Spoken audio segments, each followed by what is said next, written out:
Assalamu alaikum, урматтуу Багастыруу Кыргызстан каналынын көрүүчүлөрү. Кутман күнүңүздөр менен. Туткан орозоңуздар кабыл болсун. Бактабыз. Бүгүн 23 апрель 21 жыл. Бакка күйгөн көңдү 3 күрөктөн таштап атабыз. Максатыбыз астындагы нымдуулукту сактап калыш. Нымдуулукту көң билесиздер, жакшы сактайт. Азыр апрель вагы алмалардын соонун гүлдөп аткан учуру. Гүлдөгөнүнө карап, мынакей коңуздар дагы жеңилдетип атат, гүлүн жеп атат. Коңузду алып салалы. Арылар өлбөсүн деп коңуздарга каршы дары чачканыбыз жок.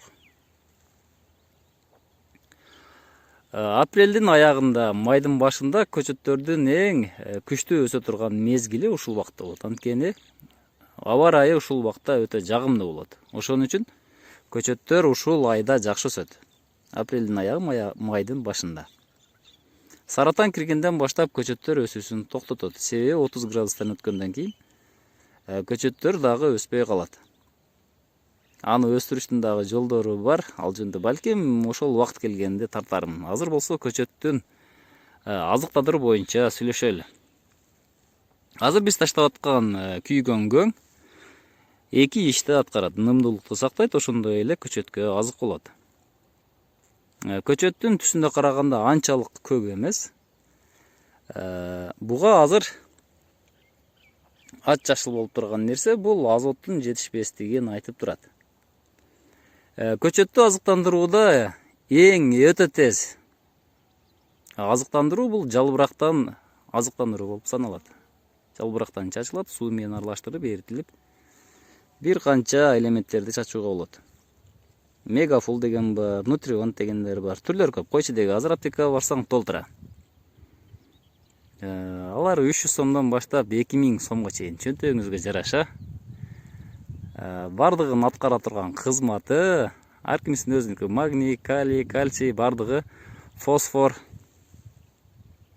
өзүнчө болуп сатылат. Универсалдары дагы бар, түрлөрү көп негизи. Койчу, ал жөнүндө айтайын дегеним жок. Мен бүгүн мына ушул астындагы өсүп аткан жапжашыл болгон жашыл ото чөп жөнүндө айтайын деп атам. Азыр мынакей көчөт менен кошо жарышып өсүп атат. Мына ушуларды отоп, мына ушуларды топтоп алып барып бир чоң бачокко, идишке же көл кылыппы, мына ушуларды салып, бир жума ачтып, балким андан көбүрөөк ачыганыга жараша 10 күндө, 15 күндө даяр болот. Бул көп ачып баягы көбүктөнөт. Мына ошондо бул суюк азот пайда болот. Мына ушул азотту көчөттүн астына берсе, көчөттөргө табигый азык болот.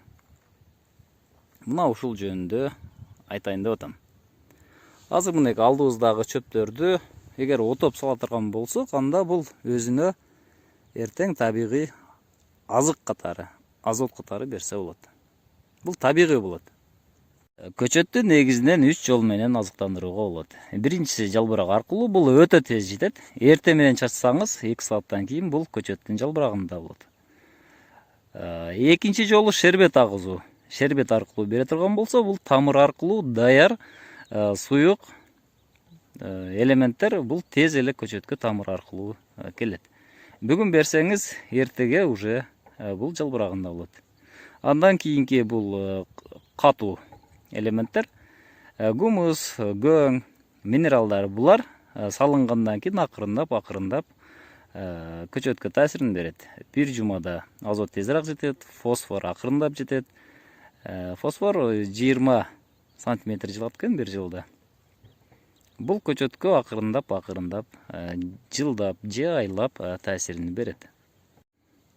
Алманын астын тазалап отоп койдук. Алдыбызда мынакей жашыл масса. Мына ушул жашыл массаны 200 литрлик бачокко 30 килограмм же болсо 25 килограмм ушул жашыл массаны салып, күл болсо отундун күлүн кошо салып туруп, үстүн жаап кое турган болсоңуздар, жылуу жерде ал бир жумада сонун болуп ачый түшөт. Мына ушул ачыган жашыл суюк массаны алып келип, мына ушул көчөттүн астына 20 литрге 1 литр кошуп, астына куйсаңыз, бул көчөт үчүн сонун азот болот, азык болот. Ошондо мына көрүнүп турган көчөттөрдүн ач жашыл жалбырактары көк-мөк түскө айланат.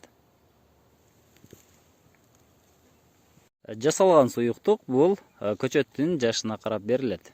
1 жаштагы болсо, анда 1 литр. Эгер 3-4 жаштагы турган болсо, анда 2 литр. 10 жаштан 20 жаштагы болсо, бул 5 литрге чейин көбөйтсө болот. Бул суюк азот менен кайсыл убактарда азыктандырууга болот? Бул май ичи, июндун 20-сына чейин куюуга болот. Ар бир 10 күндө, же болсо 8 күндө куюп турууга болот.